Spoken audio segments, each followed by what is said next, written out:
नमस्कार मंडळी, स्वागत आहे तुमचं आपल्या सिम्पली मराठी रेसिपीमध्ये। तर आज आपण बनवणार आहोत मऊ लुसलुशीत असे बटाट्याचे पराठे।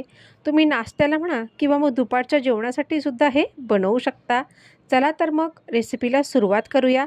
तर इथे मी 3 मध्यम आकाराचे बटाटे उकडून साल काढून किसणीने किसून घेतलेले आहेत।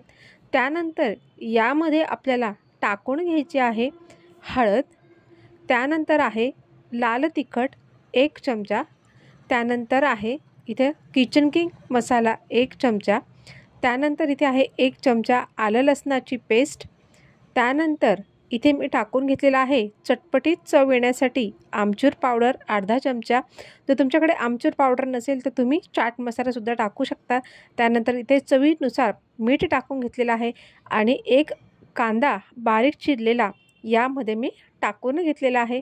हे सगळे जिन्नस आपल्याला यामध्ये एकजीव करून घ्यायचे आहेत। या बटाट्यामध्ये सगळं जे आपण मसाले टाकलेले आहेत हे सगळे आपल्याला यामध्ये मिक्स करून घ्यायचे आहेत। चॅनलवर जर तुम्ही नवीन असाल तर चॅनलला सबस्क्राईब करायचं अजिबात विसरू नका। तर तुम्ही बघू शकता इथे आपल्याला अशा पद्धतीने सर्व मसाले हे यामध्ये मिक्स करून घ्यायचे आहे। त्यानंतर आपल्याला पराठा लाटण्यासाठी आता पीठ मळून घेऊया। तर इथे मी आपलं गव्हाचं साधंच कणिक आहे ते आहे 1 ते 1.25 वाटी मी इथे कणिक घेतलेला आहे। त्यानंतर इथे अर्धा चमचा तेल टाकून घेतलेलं आहे, त्यानंतर इथे मी ओवा टाकून घेतलेले आहे, त्यानंतर आहे थोडं जिरं आणि इथे मी थोडंच मीठ टाकून घेतलेलं आहे कारण की आपण बटाट्यामध्ये सुद्धा मीठ घातलेलं आहे। त्यानंतर अशा पद्धतीने आपल्याला हे तेल सगळं पिठाला थोडं चोळून घ्यायचं आहे। त्यानंतर थोडं थोडं पाणी टाकून आपल्याला याचा एक गोळा तयार करून घ्यायचा आहे।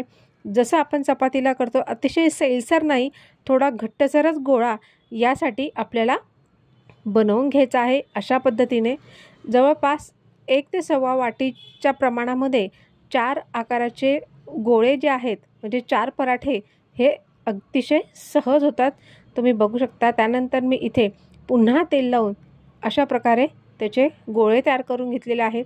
त्यानंतर इथे आता आपण लाटायला सुरुवात करूया। तर इथे एक गोळा घेऊन त्याला छानपैकी मळून घ्यायचं। त्यानंतर एक आपल्याला इथे पोळी लाटून घ्यायची आहे। पोळी लाटून झाली की त्यावर आपण जे बटाट्याचं मिश्रण तयार करून घेतलेलं आहे ते आपल्याला यामध्ये म्हणजे मधोमध हे अशा पद्धतीने टाकून घ्यायचं आहे। त्यानंतर इथे मी वरून कोथिंबीर टाकून घेतलेली आहे, बारीक चिरलेली कोथिंबीर आपल्याला टाकून घ्यायची आहे। त्यानंतर याला अशा पद्धतीने आपल्याला आता फोल्ड करून घ्यायचं आहे, बंद करून घ्यायचं आहे। चौकोनी याला अशा पद्धतीने आपण बंद करून घेणार आहोत आणि आपल्याला असाच हा पराठा आता लाटून घ्यायचा आहे। तुम्ही बघू शकता अशा पद्धतीने आपल्याला तो पराठा एक कडेला दाबून घ्यायचा आहे आणि अतिशय हलक्या हाताने हा पराठा आपल्याला लाटून घ्यायचा आहे। पराठा हा कुठेही फुटत नाही किंवा मग भाजी वगैरे सुद्धा यातून बाहेर येत नाही। तुम्ही बघू शकता अशा पद्धतीने हलक्या हाताने आपल्याला हा पराठा लाटून घ्यायचा आहे। आणि विशेष म्हणजे आपल्याला हा पराठा आता बटरमध्ये भाजून घ्यायचा आहे। तवा मी इथे पहिलेच गरम करत ठेवलेला होता।